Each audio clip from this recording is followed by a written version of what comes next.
Welcome to the Easy Vibes podcast, your escape to calm, uplifting conversations. Whether you're unwinding or recharging, we've got the perfect vibe for you.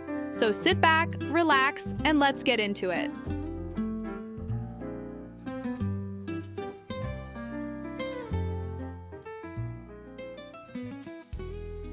Hello, music lovers! Welcome back to another episode of the Easy Vibes podcast. I'm David, and with me as always is my amazing friend, Emily. Hey everyone!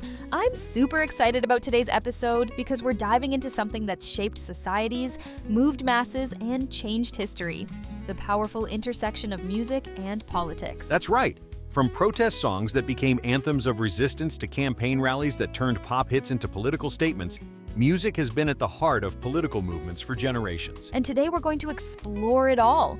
We'll look at how protest music became the voice of resistance, examine how political leaders have used, and sometimes misused, music to their advantage, and dive into how modern musicians are using their platforms for activism.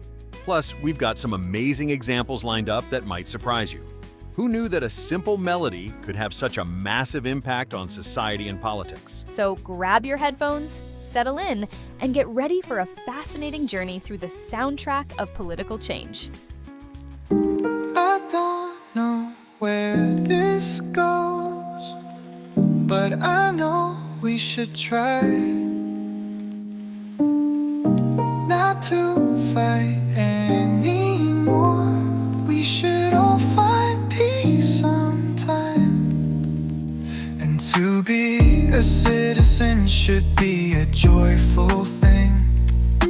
All around the world where the good guys still win, where you can't tell tomorrow from a dream. That's the kind of earth I want us to be. Where we're free and warm, and no one has to run from what they're too ashamed or afraid of. Try and work in harmony every day and night. That's what our world would be like. Said that's what our world would be like.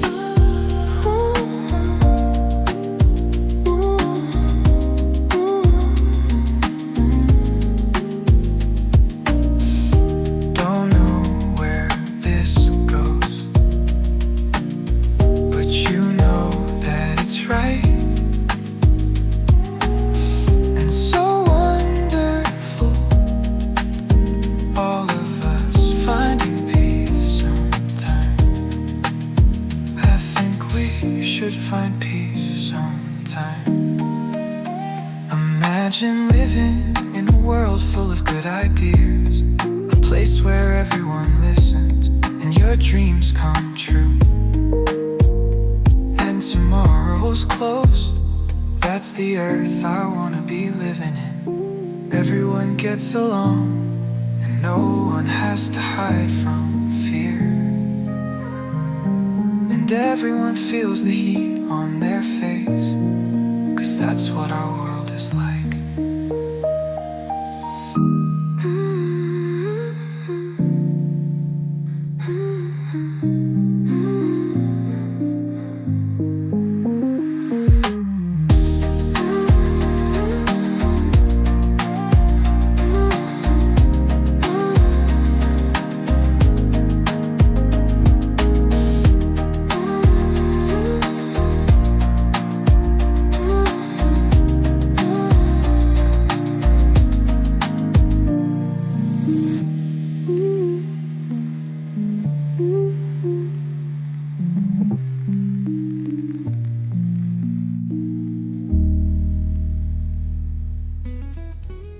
You know, Lisa, when we talk about protest music, we have to start at one of the most pivotal moments in American history, the Civil Rights Movement.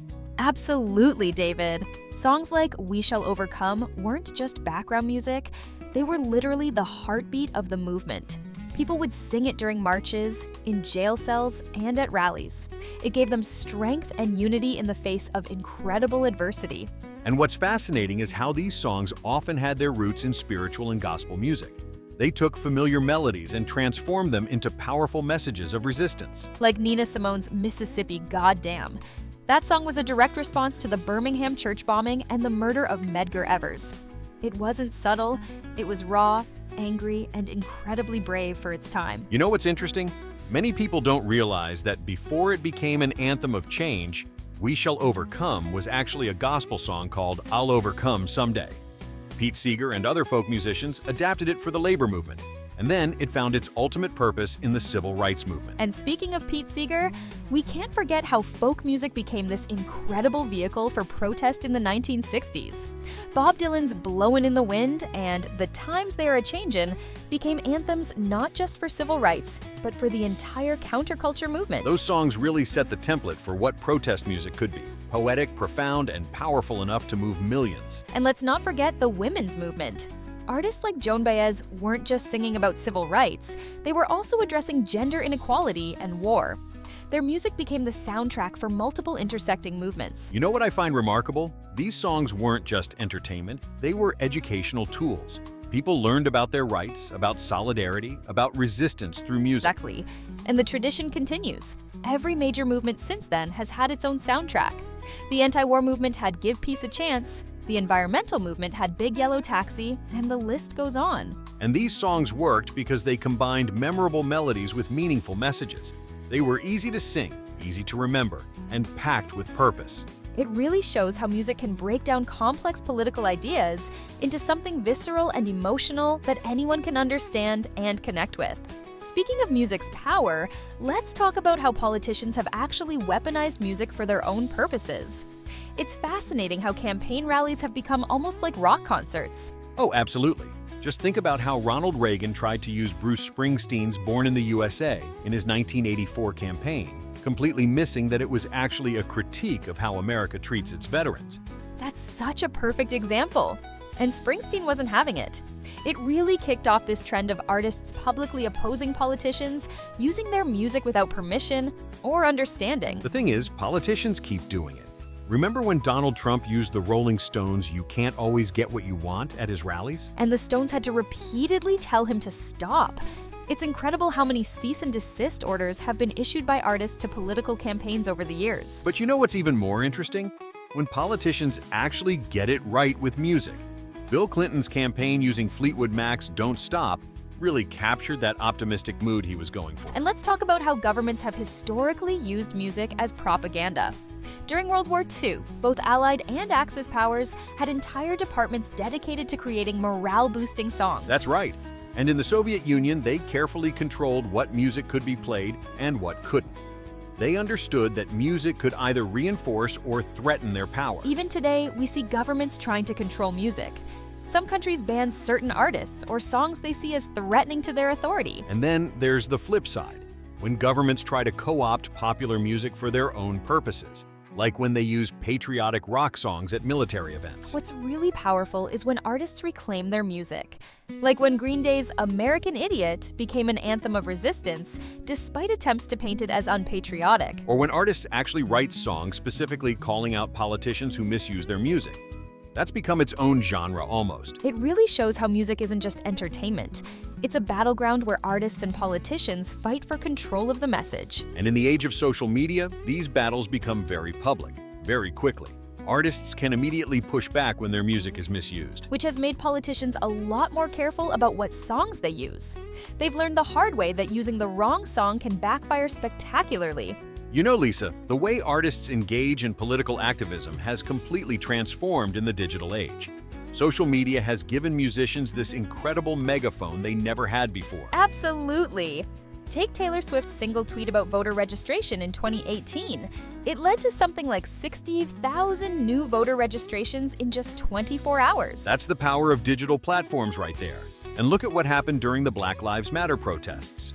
Artists weren't just writing songs, they were using Instagram Live to perform them instantly and reach millions. Right. Remember how The Weeknd posted his donation receipts for racial justice causes on Instagram? That sparked this whole chain reaction of other artists doing the same. And streaming platforms have revolutionized how protest music spreads. A song can go viral and become an anthem for a movement overnight. Like Childish Gambino's This Is America, the way that video spread across social media and sparked all those conversations about race and violence in America. And what's really interesting is how artists are using playlist activism now. Remember when Spotify and Apple Music created those Black Lives Matter playlists? They weren't just collecting songs, they were curating messages of resistance. And artists can respond to events so much faster now. Like when AHER wrote I Can't Breathe and released it immediately on social platforms, letting it become part of the movement in real time. The immediacy is incredible. Musicians don't have to wait for album cycles anymore. Something happens in the morning, they can have a song out by evening. And let's talk about TikTok. The way songs get remixed and repurposed for political messages, there is fascinating. It's like musical activism gone viral. I've seen teenagers doing more effective political organizing through TikTok than some traditional campaigns. And music is always at the center of it. Even the way artists release music has become political.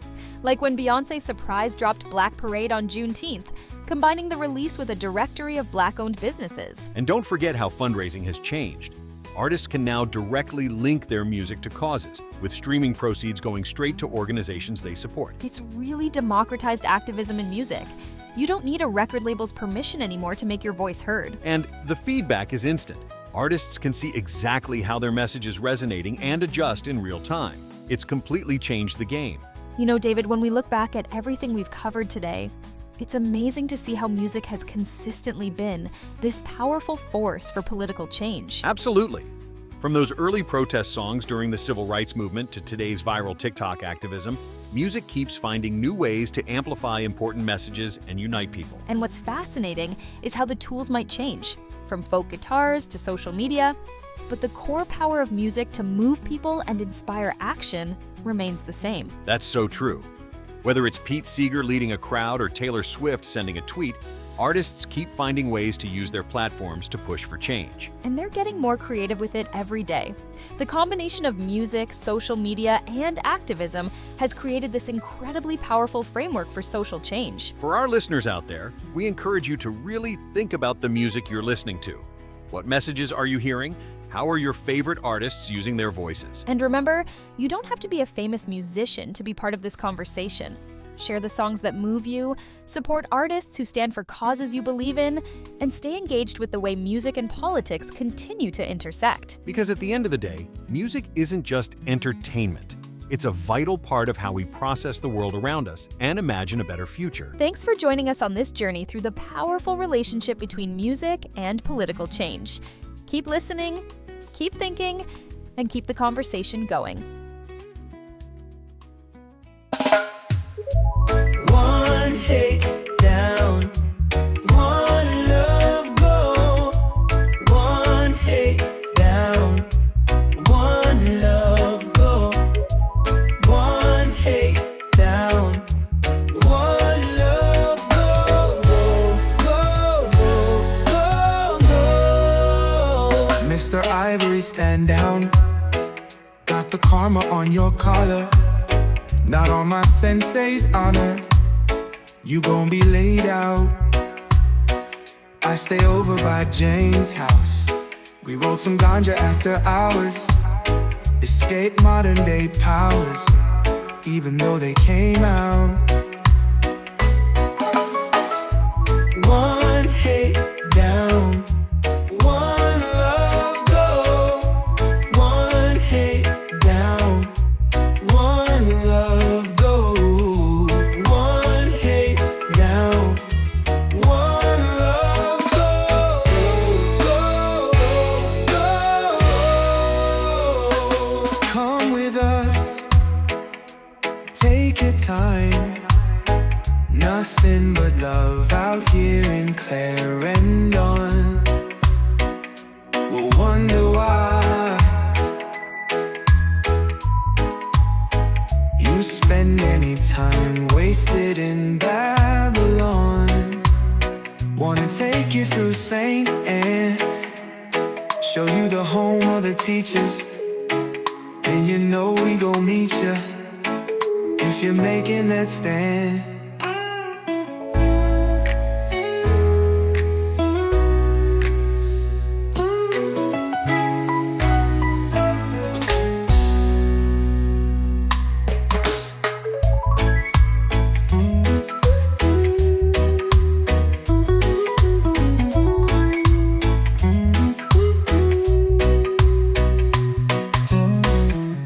One hate